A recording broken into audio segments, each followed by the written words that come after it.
Hi. Section 2.3, polynomial functions and their graphs. Yeah.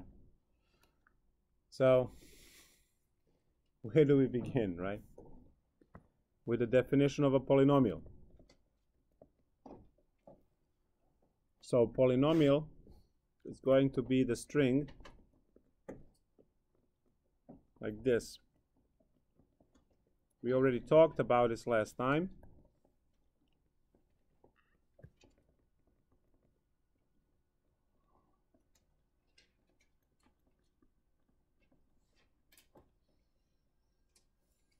Where you have, let's say, just this much, in which case you have y equals to 3. It's a constant function. And it graphs as a straight line through 3. Or you can include this much. That's good old y equal mx plus b, which is a linear function.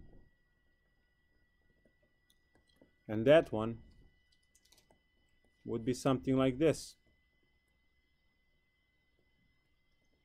Linear function.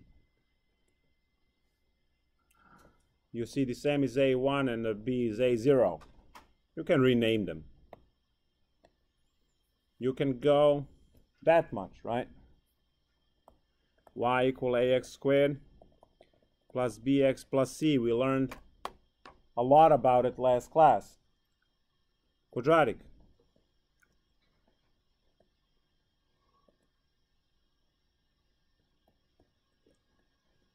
Function, depending on a, it's either u opening up or down. And then cubic.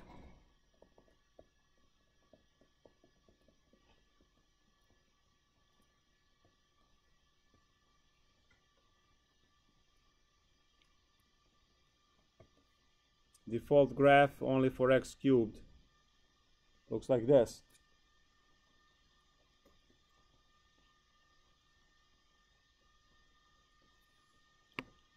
So for the polynomial functions, this is our definition.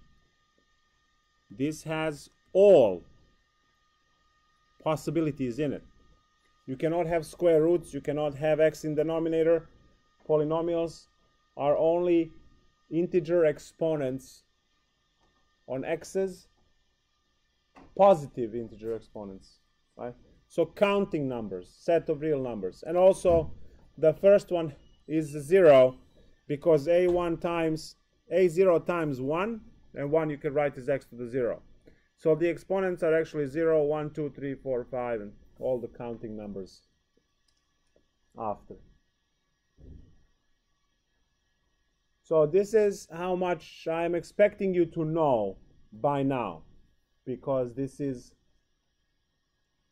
the basic stuff that you covered in previous classes in one way or another.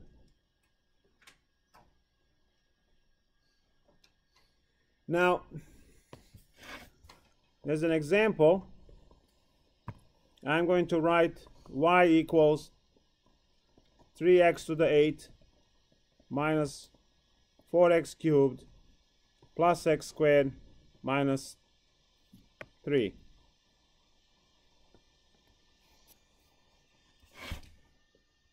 This term will be called the leading term because it has the largest exponent.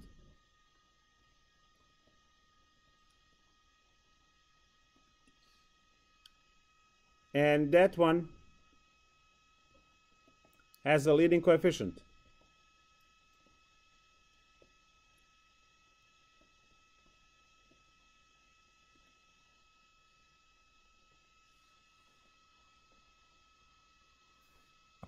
The guy at the end is called a constant term.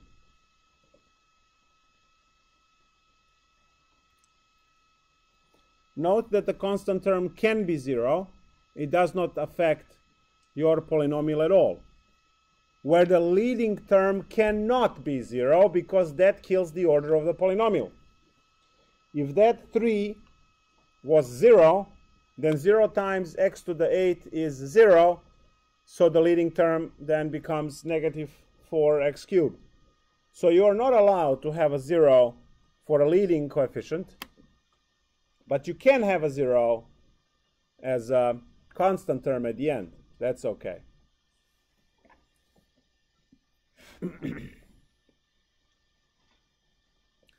Now, the big, a very important thing is to realize that the degree of the leading term is the degree of the entire polynomial.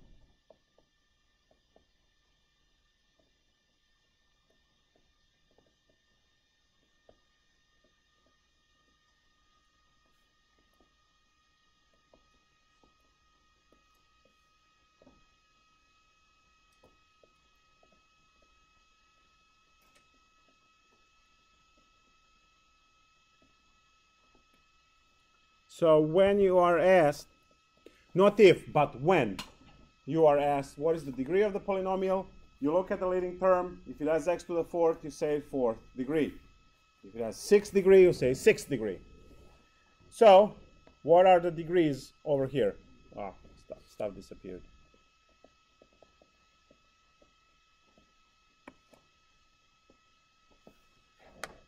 The degree of this polynomial is 0. The degree of this polynomial is 1. The degree of this polynomial is 2, 3, and so on, because the largest exponent, which is in the leading term, is at the same time the degree of the entire polynomial.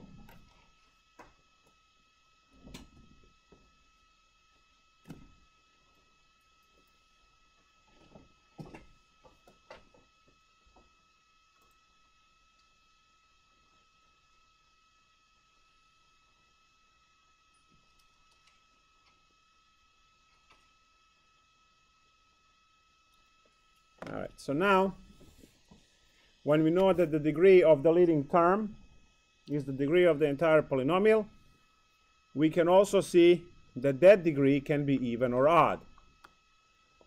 So the leading term degree can be even or odd. And this is actually very important because it gives us the shape of the ends as we start drawing the graph. So even exponents will have ends look the same way of the function, where the odd exponents will have them look this way. I will give you an example of, really quick, x squared, and they both look up, x cubed, one looks down, one looks up.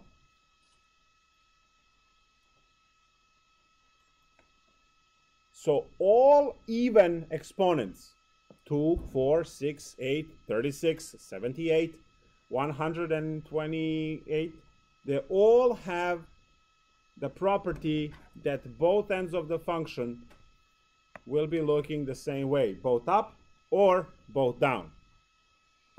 For odd, one looks one way, the other one the other way.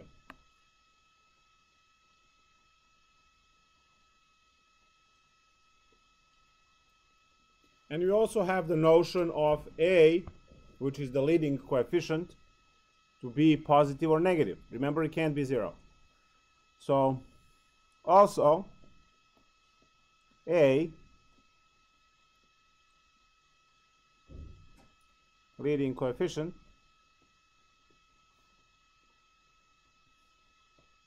can be larger than 0 or could be less than 0. Now that tells us whether we flip it. So for larger than 0, for x squared we have this, and for the less than 0 we have that. So it flips.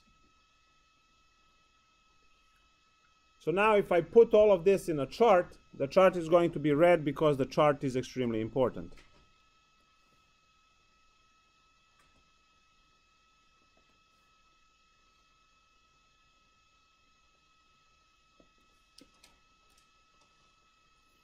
So this is the chart. And for this chart, I will have even and odd, a larger than 0, and a less than 0. So this is my chart.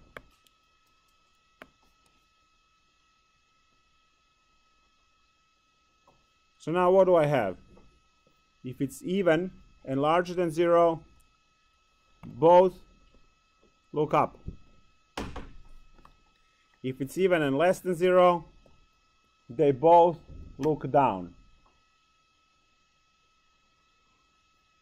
If it's odd and larger than 0, it's like this. And if it's odd and less than 0, it looks like that. You must memorize this chart if you want to graph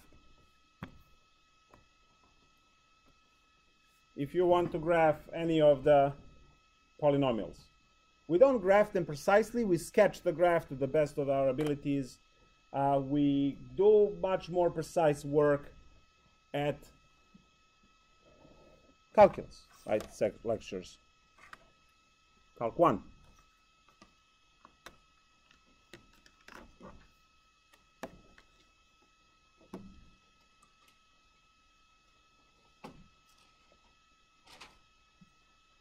So this is one of the things that we have to really know. Otherwise, no graphing. The next part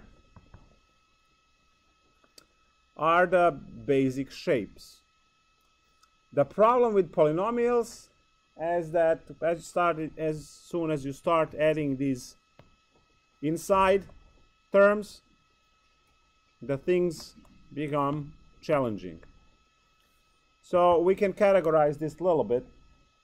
You see, constant function can only have one thing, which is the line through whatever number you have. Y equals 3, horizontal line to 3. Y equals negative 10, our straight line, horizontal line goes through negative 10. For linear, you also have just one type of a line and the slope of that line, right? So slope is important. Slope m.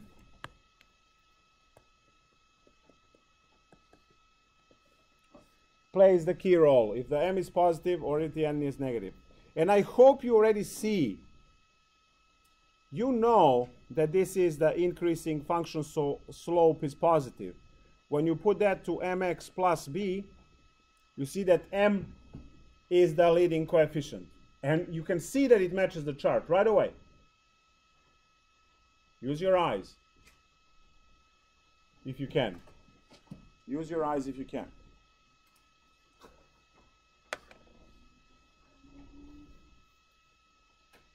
See this one? Linear, it's mx plus b, so it's odd exponent. That's the odd exponent. And a larger than 0 because m is in the spot of a. M is larger than 0, so it matches this. And look, it does. See, this one falls left, this one rises to right. Everything matches. It has to match.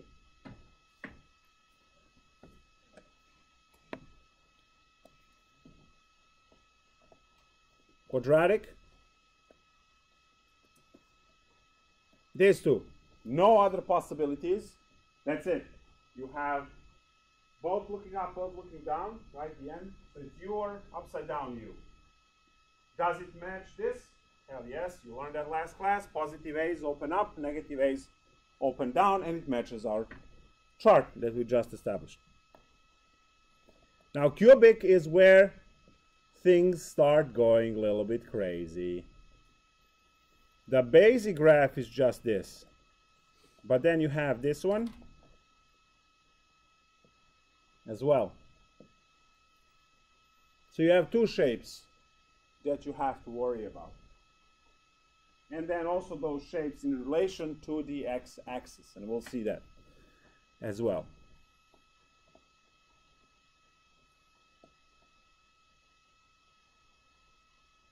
So quadric looks like x squared, except is wider. But you can also have this situation. So there are going to be shapes for you to consider. But all of them match the graph, the chart that I have. So you see linear is odd, and you have one up, one down. Quadratic, it's even, both up or both down. Cubic, it's odd, one up, one down. And then quadric, that's the last one. Now I can go all the way up to infinity, but I'm not going to.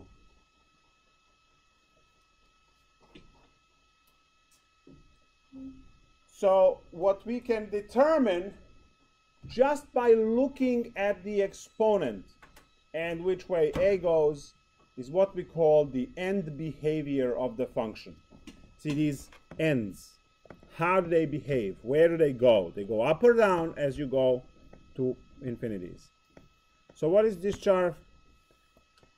This chart is end behavior of the polynomial.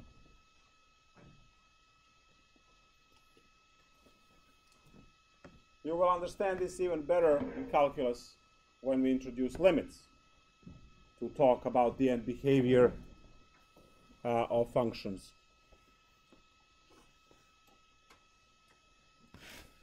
So now, sketch the graph y equals negative x to the fourth plus 3. That's it. What do I know? Number one, even exponent. So it's this or that. Those are the only two choices, options that we have. Number two, a equals negative 1 less than 0. Well, that helps us pick which one of these to keep and which one to delete. So if a is negative 1, which one do we keep and which one do we erase from these two? Because this is negative. Yes? Very good. So when you combine these two, you keep this one, because the one that points downwards for negative a. And then this plus 3 moves everything 3 units up from the original location. So move up 3 units. So if I want to graph this, I know that the original problem is supposed to be at 0, 0, but I have to go 3 units up. And I'm going to draw this parabola, except it's going to be wider. And it opens down, because a is negative. It goes through 3, because the original one goes to 0. And then you shift everything up 3 units. That's what's in the problem. So what I know are exponent and a, and what shape I need to use.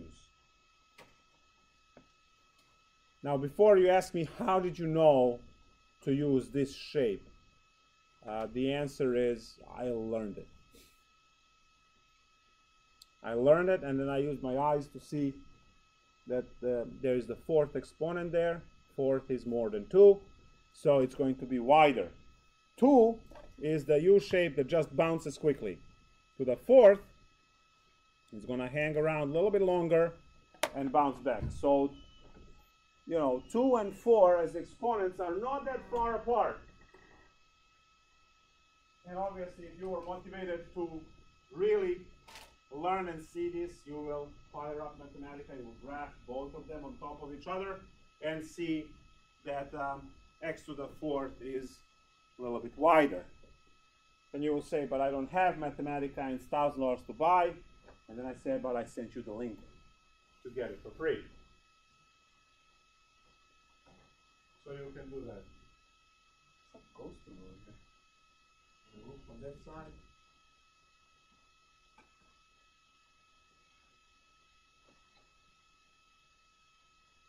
Use the projector the way. Good. All right.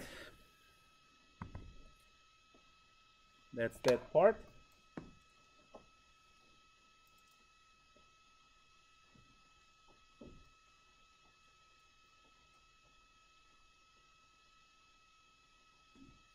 So they're asking you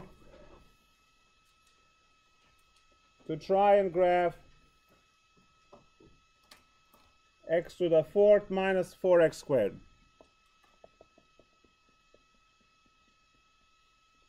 So try this one for a few moments. X to the 4th minus 4x squared.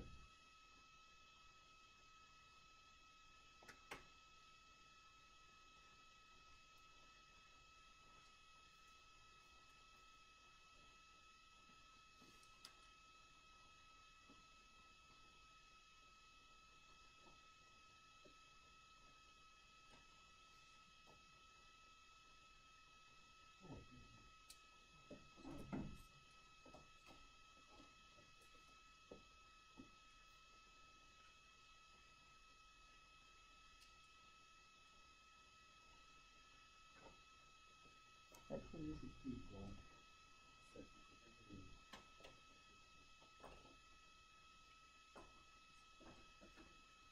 I have another 3.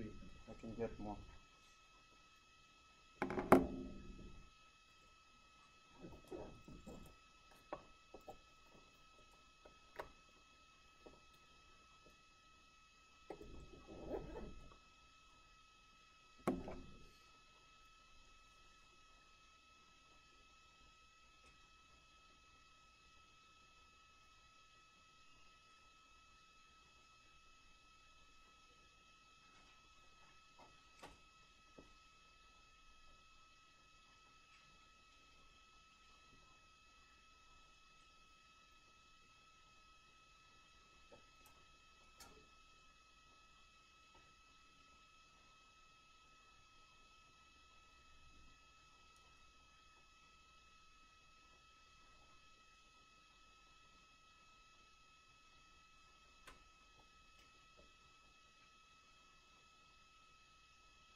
Right, so the interesting thing about this question, so we see all of the cool things, right? It's even,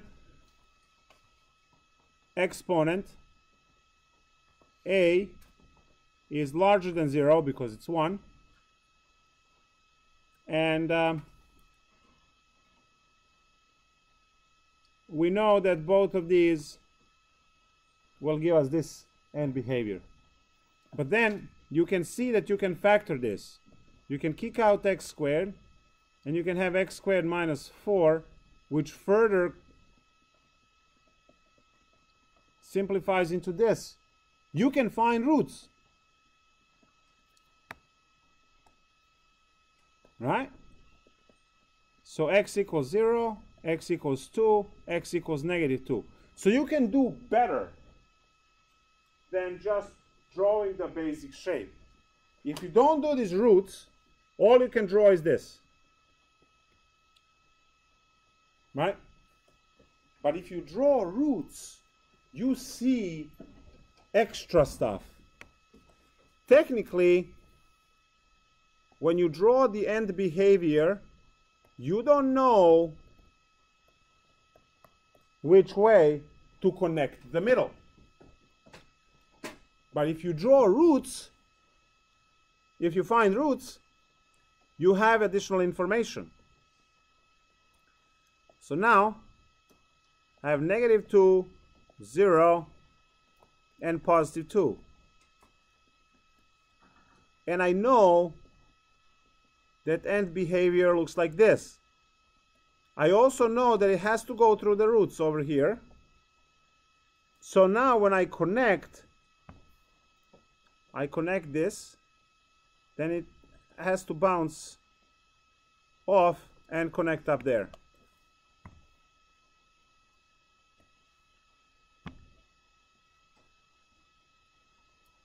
So now we found out that this was the shape that was actually needed for this particular problem. Now, I didn't tell you about the roots earlier because we were only focused on the end behavior, which are these guys. But if you have ability to find roots easily, you should.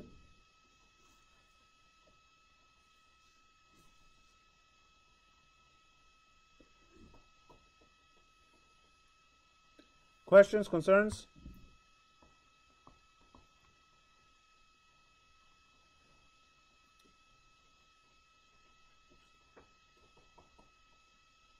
Yes. Oh, I will have a whole 15-20 minute talk on the bounce and pass through cubically. So we'll have all of this. Looking from this problem, and now jump into this problem here.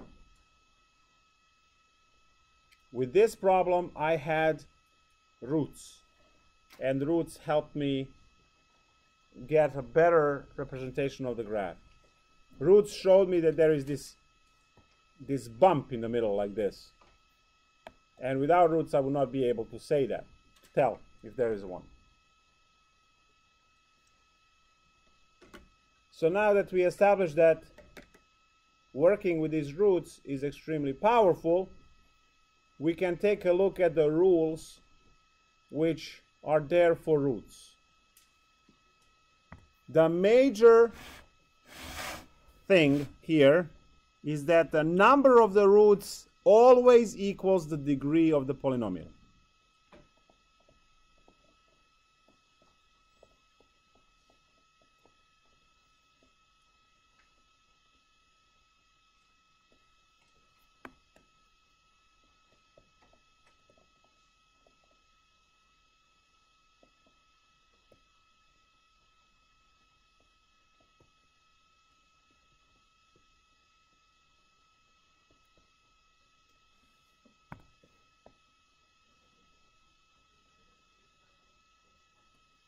This is extremely important.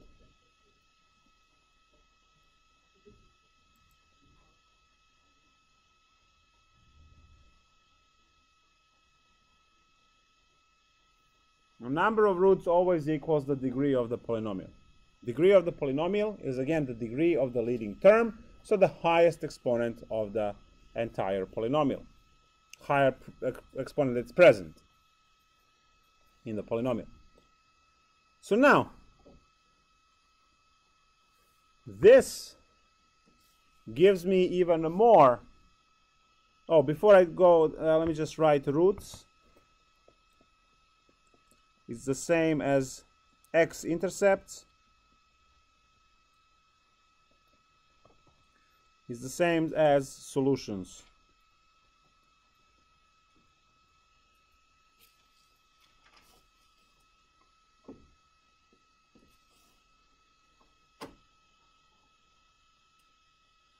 It's all the same.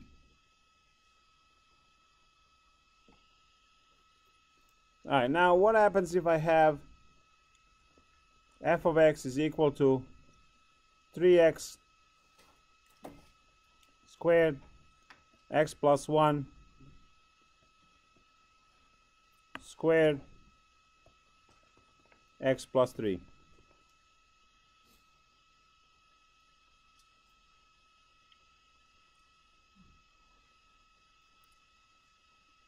So how many roots do we have?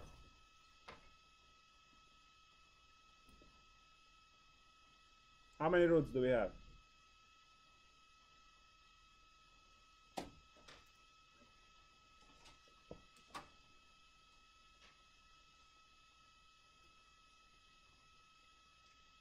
How many roots? Nope. Nope. 5. Why 5?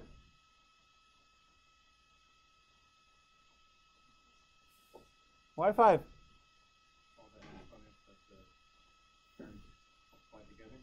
Very good.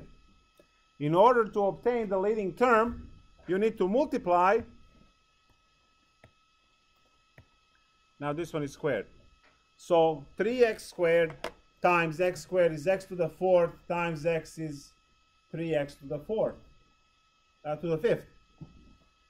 So the leading term, after careful inspection,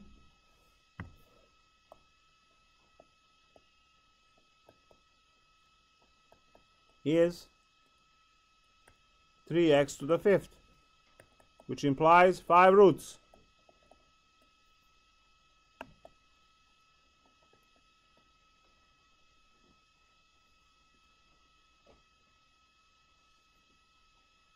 Oh, what are those 5 roots?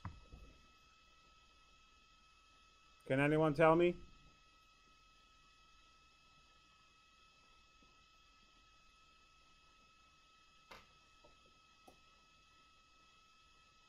Yes.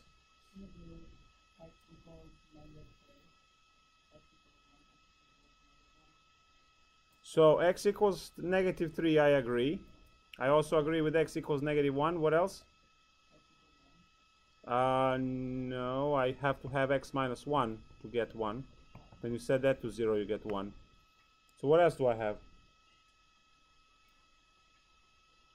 1. X equals 0. Now these two are special, right? Remember that I said we have to have 5 roots, but we are only able to reach 3 different numbers. What does that mean?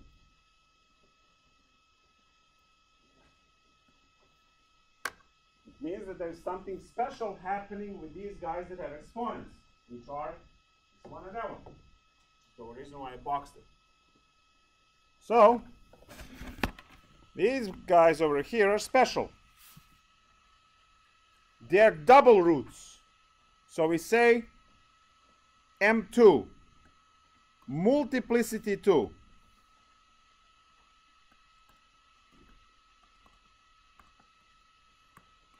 Multiplicity means repeated roots.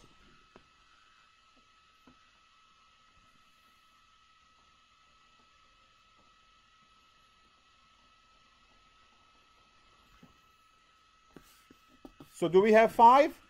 Hell yes, right? 1 plus 2 is 3, plus 2 is 5. So together, 5 roots. We have 2 zeros, 2 negative 1s, and 1 negative 3. Great. Now you asked about the bounce. That's when the bounce happens, when you have multiplicity 2 root. If you know that the linear line looks like this, then the m1 root, which is on the x-axis, the function will pass through it linearly, like that. Or maybe the other way, whatever. So m1 root behaves as a linear line locally.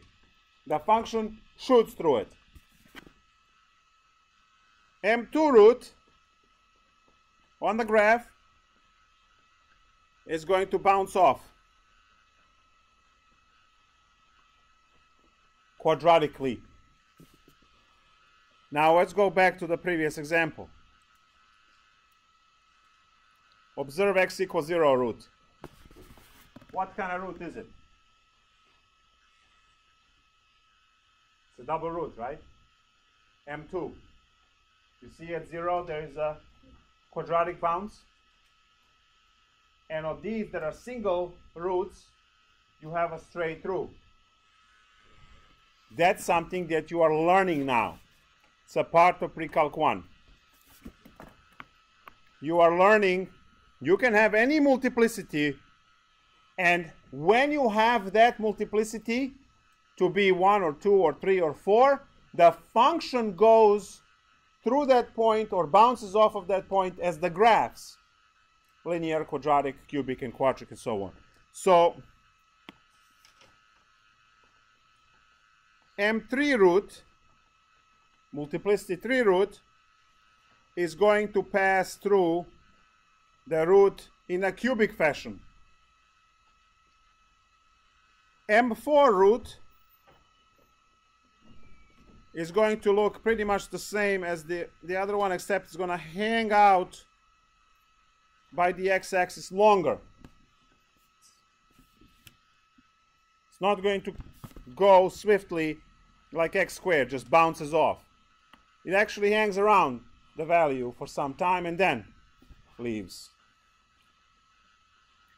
And I'll put 3 dots because you can have the 5th order of root, the 6th, the 7th, the 8th, 155, right? Whatever you have, multiplicity of the root, you can have any of them. Generally, we just deal with them 1, 2, 3, maybe 4 at some point. Great.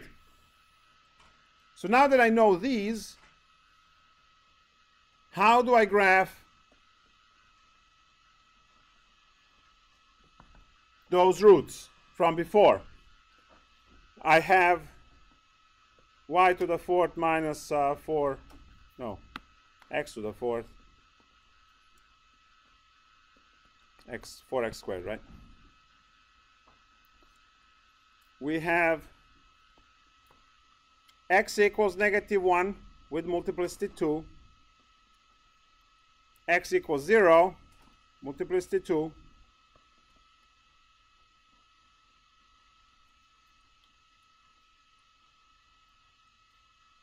oh wait, I'm using the wrong function here, sorry, it's x 3x squared. I see that it doesn't match my roots. It's x minus 3 and then x plus 1 squared, and then the last root is x equals 3 multiplicity 1. So 2 plus 2 is 4 plus 1 is 5. 2 plus 2 is 4 plus 1 is 5. Great. So we have the 5th order polynomial, has 5 roots, and we found them all.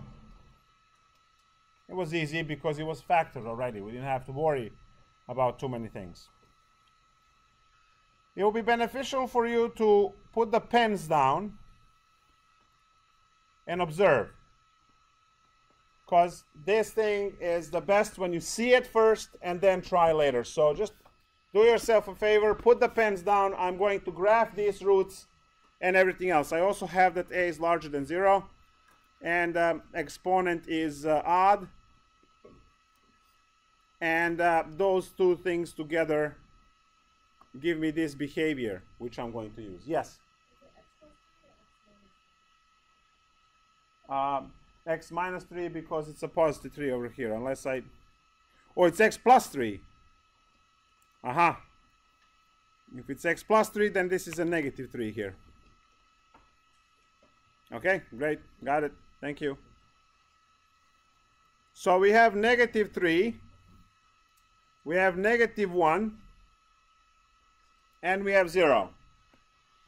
We place the 3 roots, which is actually 5 roots, on the thing. Now, to the left of 3, because of the AND behavior, we have the AND behavior that looks down so that we can go to 3 and connect. And to the right of 0, we have AND behavior. I hope you are looking at this, not writing, because this is how you put things together. It's easy. You'll catch up with writing. Just put the pens down and look one more time. A larger than 0, exponent is odd. Together from the chart which I memorized, give me the AND behavior.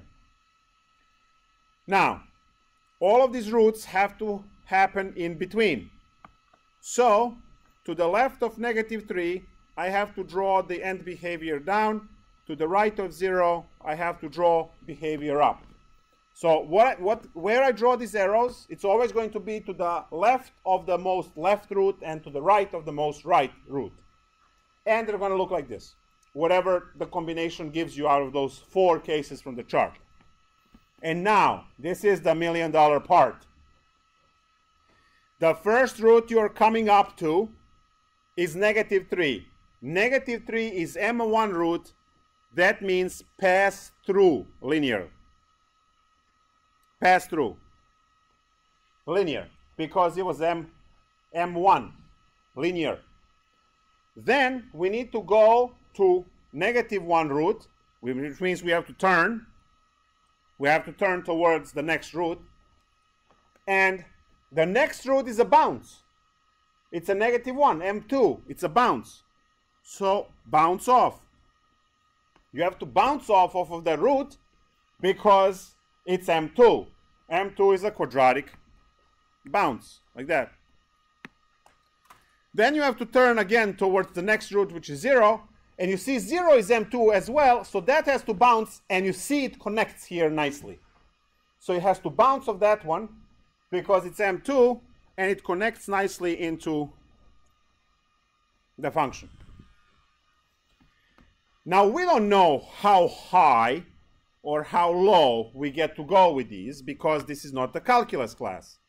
This problem will be done in calculus in chapter 4 from scratch with more detail, and you will know where these extreme points are.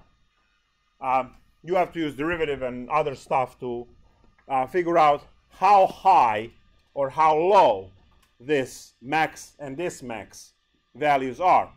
You set derivative equal to 0, and it gives you those values. I'm going to draw this graph one more time and talk about all of the aspects again.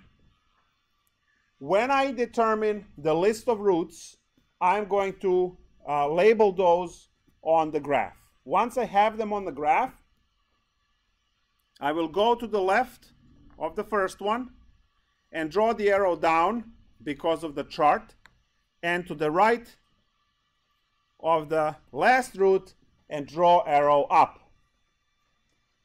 Then I start looking at the first root that I'm going to hit, negative 3. It's M1. That means pass through linearly. Then I have to turn towards the next root, because it's now the next root is below. I have to turn towards it. And then I look what's happening at negative 1, and I see M2, which means it's a bounce. Then I have another bounce at 0, and then that naturally nicely connects to the rest. Again, I cannot determine how high I go with these max values now, because I need calculus 1 derivatives to figure out if this goes up there and then turns, or, you know, maybe turns like that. We don't know that without calculus.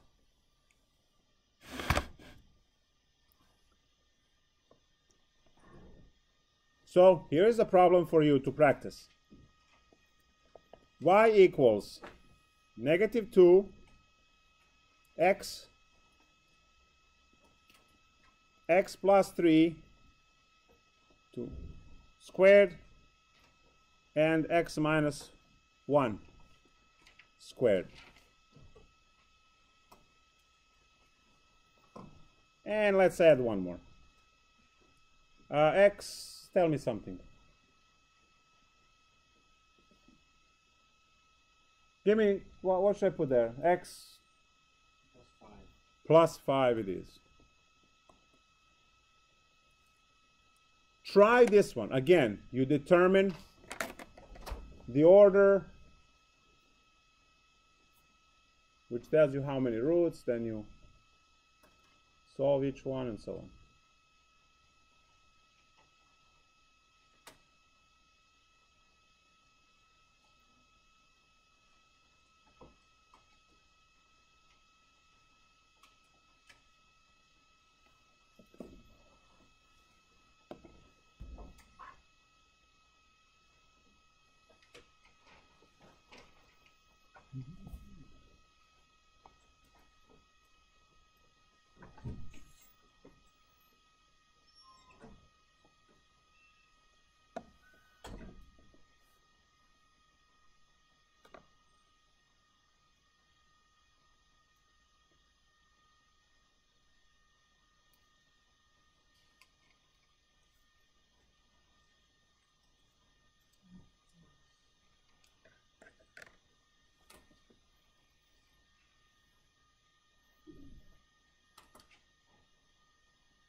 All right.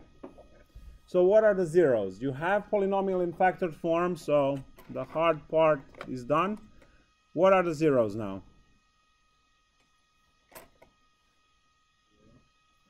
So x equals 0. Is that m1, m2, m3, m4? m1. Why is it m1? It's the power of 1. Good. How about the next one? Yes?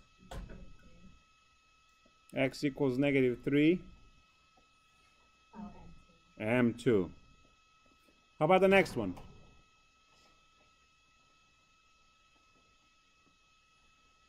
You don't have to raise your hands. Just say it. Fight for your spot under the sun. And then?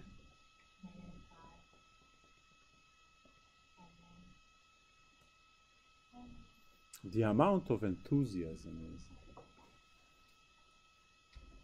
is this way too simple and so it's boring, so you just don't want to do it? Or you're completely lost and you have no clue what the hell is going on? Or don't care? Or number 4, you're so tired at 4 p.m. that just have no energy left? Like, which one do I pick? Is it all of the above? Because we can switch to, let's solve this stuff.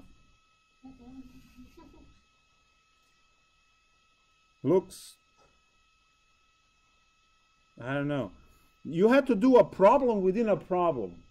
You see the blue stuff? So you solve the stuff in the black. It takes a page. And then you reach the point where you have this and you don't know what this is, and then you have to solve that problem. And when you solve that problem, now back to the original problem to write. And this is the answer.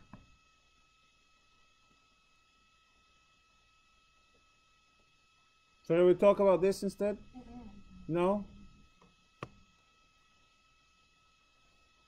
You can switch to differential equations. That looks better.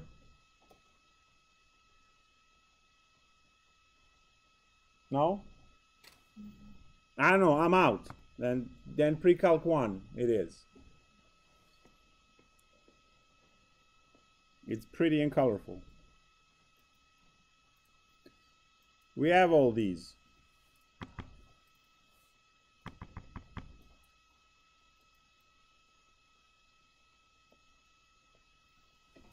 We have a 0. This line is not straight. Yeah.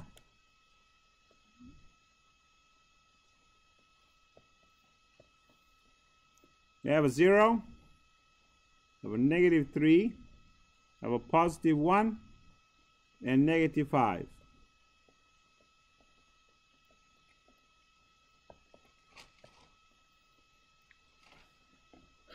What's the order of the polynomial? What's the leading term? Let's start with the leading term. -2. What? X to the 6. Nice. So we were expecting 6 roots. 1 plus 2 is 3, plus 2 is 5, plus 1 is 6. Okay, good. We have all the roots. Is it even or odd? Even exponent. And A is what? Less than 0. So when you put these two guys together, they look down, right? You have to learn that from the chart. You will have to memorize the chart. I understand you have to flip now to look at the chart, but even, negative, looks down. So you have to memorize the chart. Otherwise, don't worry about solving these problems. You can make this stuff up.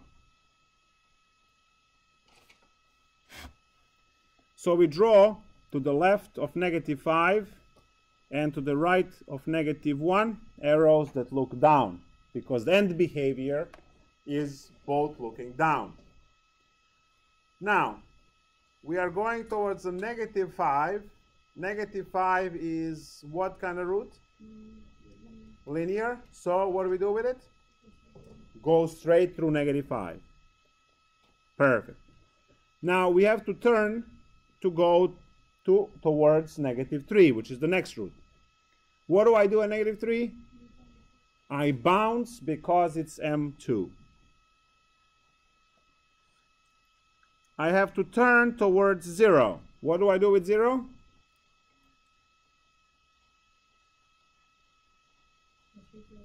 Go straight through because it is a M1 root.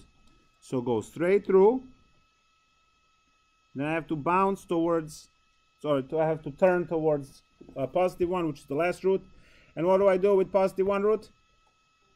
Bounce, and you can see how that nicely works to get connected into the end behavior on the other side. Oh, come on.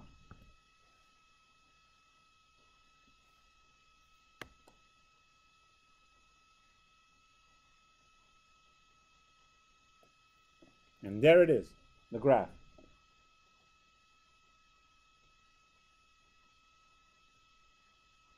It looks like a camel almost, right? We just need a head over here, another 2 legs, an ear, and a tongue. There you go. Now it looks like a snake.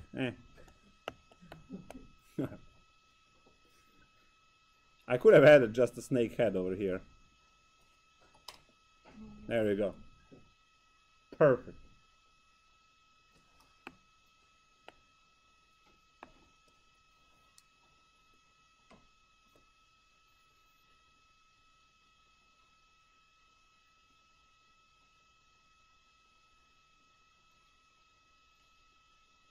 I should learn how to draw a camel. That would be cool.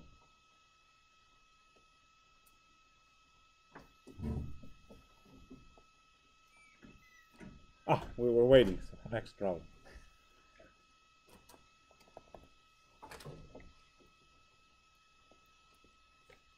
X cubed plus 2x squared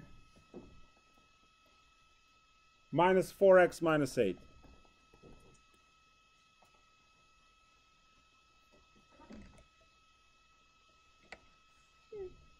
How do we find roots now?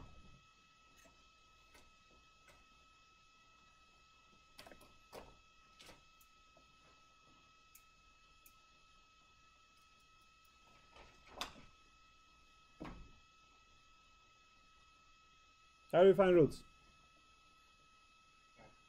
Factor it. How do you factor this?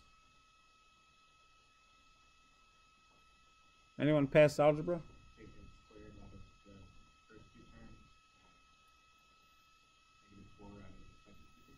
Yeah, how do we call that? Do you remember? That's exactly what you're supposed to do. Yes, factoring by grouping. Nice. So in this case, we don't have to shovel the terms. We can just factor them as they are. So we factor x squared. From the first, we get x plus 2. Factor out negative 4, get x plus 2. And now factor x plus 2 and get x squared minus 4. Oh, but wait, that factors out. What's x squared factored out? X squared minus 4 factored. Beautiful. But then wait, these are the same. What do I do with them? Exactly. Very good. Very good.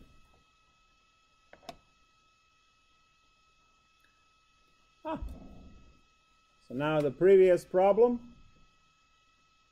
is augmented with some factoring algebra.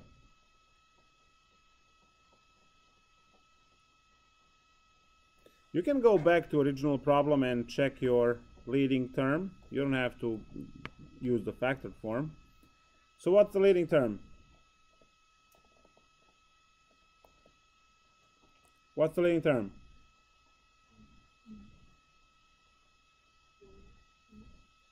What's the leading term? X cubed, thank you. Oh my goodness. So what kind of exponent? Odd exponent. And A is what? Positive. So these two give me what?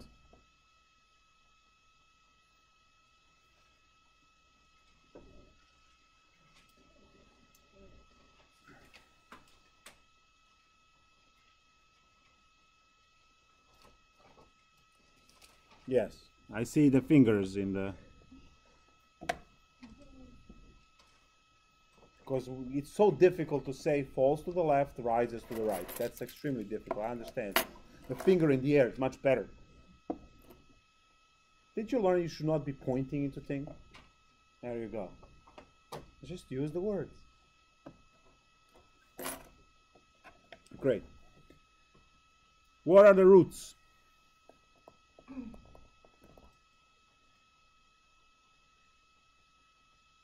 Oh, please don't all scream at once. X equals 2. You always have to state multiplicity with it. Multiplicity 1, great. Do we have more roots? Do we have more roots? Ah, very good. So that's it. We see that leading term is 3. X cubed. That means the degree is 3. That means we have 3 roots. And there they are. You have 1, 2 root and 2 negative 2 roots. With this information, we can sketch the graph. Here's the negative 2. Here's the positive 2. We have the end behavior. So you always sketch the end behavior to the left of the most left root and to the right of the most right root. And then you fill in the blanks. So what kind of root is negative 2?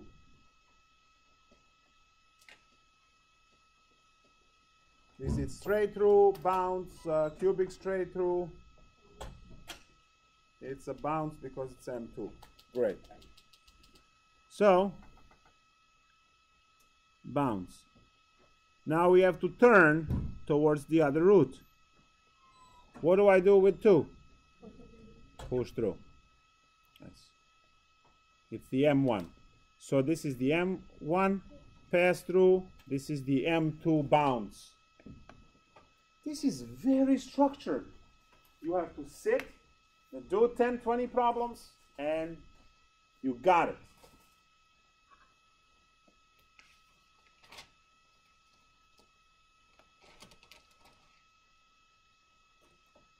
I lost the ability to tell time.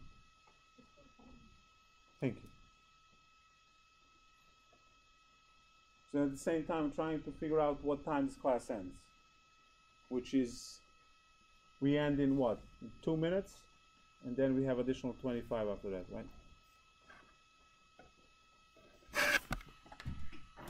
I know, time flies when you're having fun. It would go even faster if you guys participated and smiled like twice.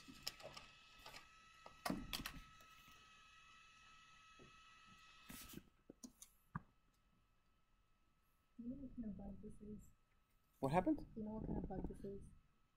It's dead bug. Because you killed it.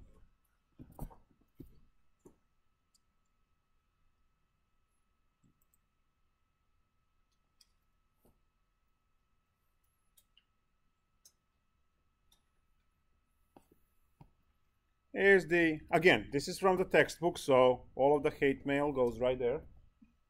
It says 1/2 x plus 1, and then 2x minus 3 squared. Go.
How many roots do we have?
So what are the roots?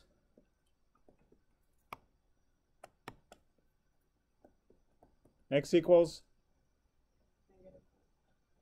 negative 1 with multiplicity 1, x equals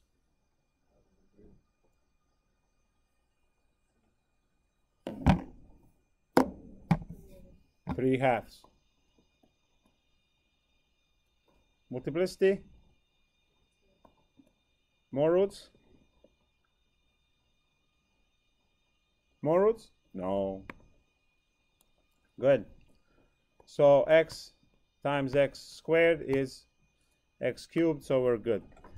The way you're finding these roots is you're setting each one of these parentheses equal to 0 using the zero product rule. That's knowledge from algebra class. To solve quadratic equation, when you had x minus 3 and x plus 4 equal to 0, you set each one to 0 and you get these numbers.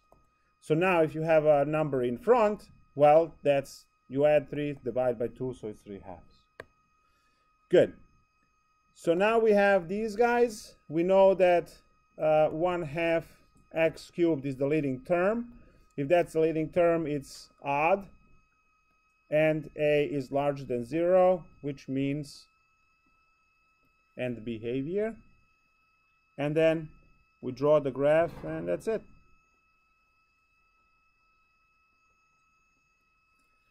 So we have, yeah, 3/2 and 2. They are technically adjacent to each other. 1. Oh no, this is negative 1. So root negative 1 and 3/2 is right here. So we have to the left and we have to the right. And now fill in. Negative 1 is straight through. Bounce off of this one. And there we go. Nice.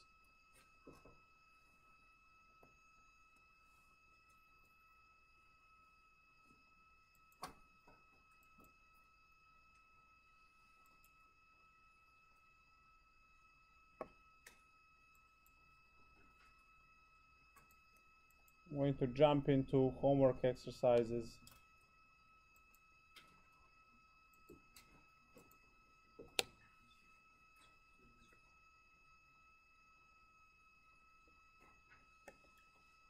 Now this is another textbook example. This is problem 28. F of x or y, whatever, is negative 3, open parenthesis, x plus 1/2, close parenthesis, x minus 4 cubed.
how many roots? 4 roots. X equals great. X equals? Nope. Negative 1/2. Multiplicity? X equals multiplicity? 3. Great. Exponent is even, and A is, which means these guys. So now we have the graph.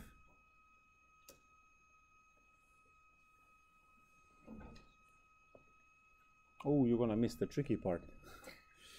All right. So we have negative 1/2 and 1, 2, 3, positive 4. We have these. And now, what do we do now?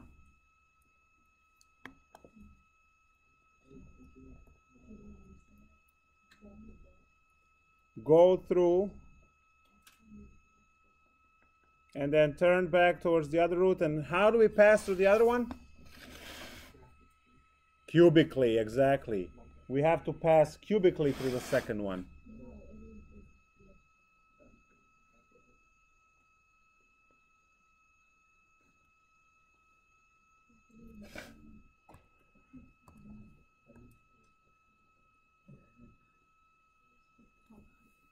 We have to pass cubically through the next one because it is M3. So this is M3 pass. Again, going back to the passes, you know how linear looks like, what linear looks like, what quadratic looks like. So linear, straight through, and quadratic is a bounce. Those are the two that we dealt with 100% of the time. Now, I added in, I found the problem in the textbook, I added in M3. M3 is a cubic pass-through, which means it has the cascade, or whatever you want to call it.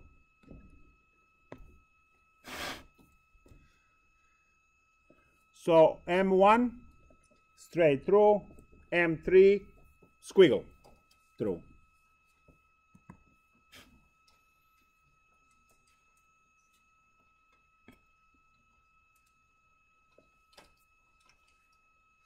And now the tricky part. So these are, I would say, very structured. You pay attention. You should be able to deal with these guys so far easily.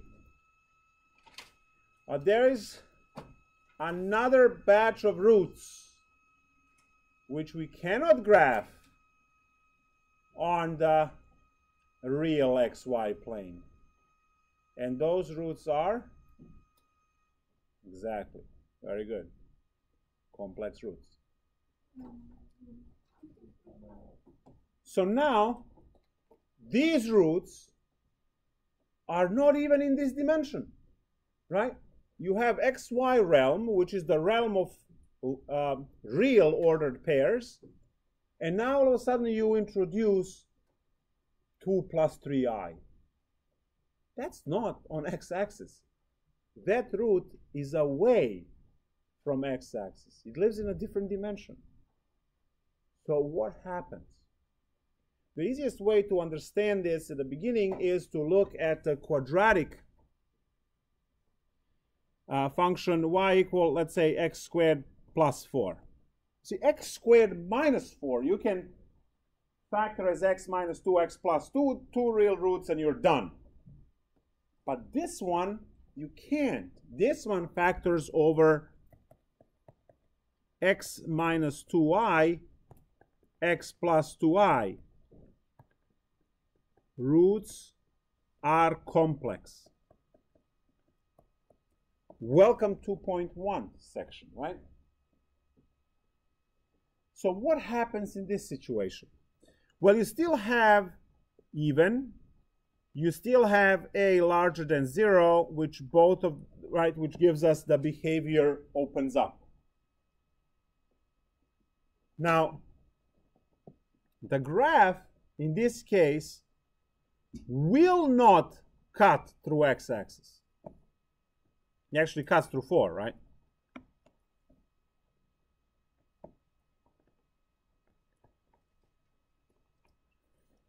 So when we have complex roots, those roots create a bounce.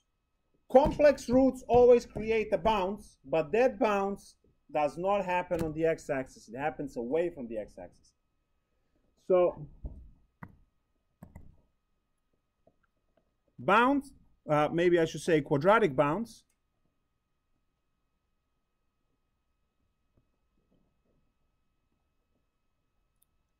away from x-axis.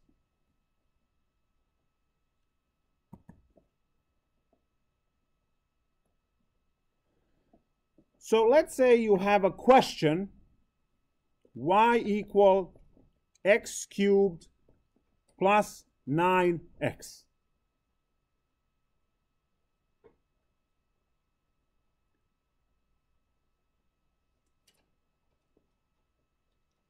Degree is 3, implies 3 roots.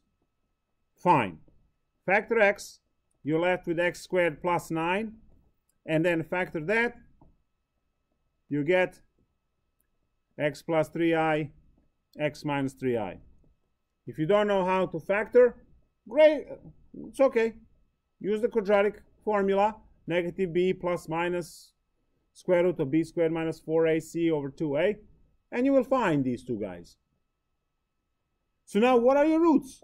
Well, x equals 0, multiplicity 1. I put I. Multiplicity 1. And we have also the complex conjugate pair plus minus 3i.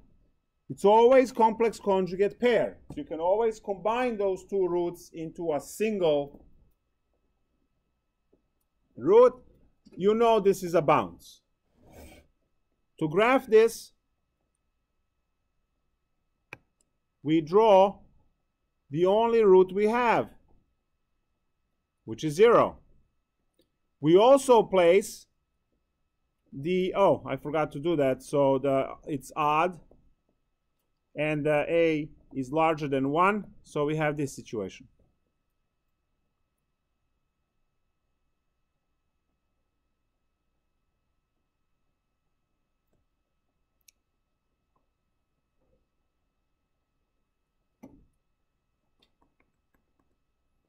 So how does this work? Pass linearly through 0 root, bounce away from x-axis somewhere, and connect into the end behavior. So you have your real root,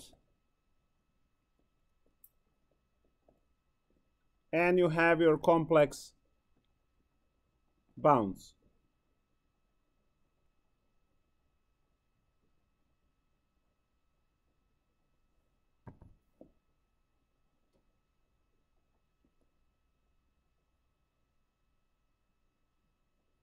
These guys tend to be tricky. I'll present one more example. We have 2 minutes left. And then we can do more of these on, well, we will do more of these because on Thursday we're going to, please review how to divide numbers using long division. If you don't know, learn on YouTube how to, otherwise you are doomed next class. I promise you, because we will be dividing polynomials using the same algorithm that divides numbers. You must be able to divide, let's say, 31 into 9,785 by hand. If you don't know how to do this, next class is going to be hell on earth, because we will be dividing this into x to the 7th. Blah, blah, blah. It's the same algorithm, and if you know how to deal with numbers, it's going to go much easier. So go on YouTube, just look for long division of numbers, And if you are, vicious, you will obviously learn long division of polynomials as well along the way. It's the same algorithm. So that's Thursday, 2 days. Let's do one more example real quick. So y equals x to the 4th plus 16. I actually had this on my exam 2 years ago, I think, this problem. So now this factors into, sorry, I wanted x minus 16. Minus 16. So this factors into x squared minus 4, x squared plus 4. And that further factors into x minus 2x plus 2, and x minus 2i, x plus 2i.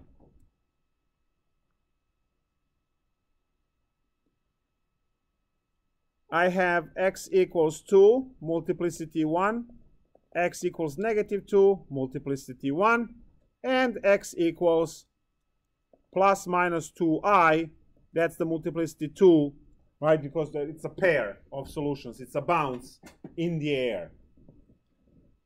I have exponent is even, x even, and a is larger than 0. Both together give me the end behavior, which I memorized from the chart. Time for us to draw the graph, and we're done. These problems go quick when you know what you're doing. Why is that one considered M2 then? Because there are two roots. It's always a complex conjugate pair. Okay. Complex roots always travel in pairs. You will never find one without its complex conjugate. So what happens here is negative 2 and positive 2, and we have the end behavior like this. So both of these roots are M1, so go straight through. And now we have to have this squiggle, so it looks like a W. Why do I have the squiggle here? Because there are complex roots. So you have your M1, M1, and your complex over here, M2 complex.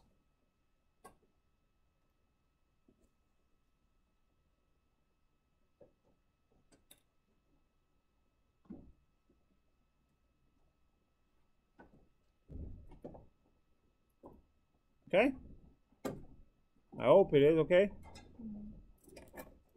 So do a ton of these and make sure you review / relearn or refresh, whatever level it is, for your long division of numbers. We absolutely need that for next class.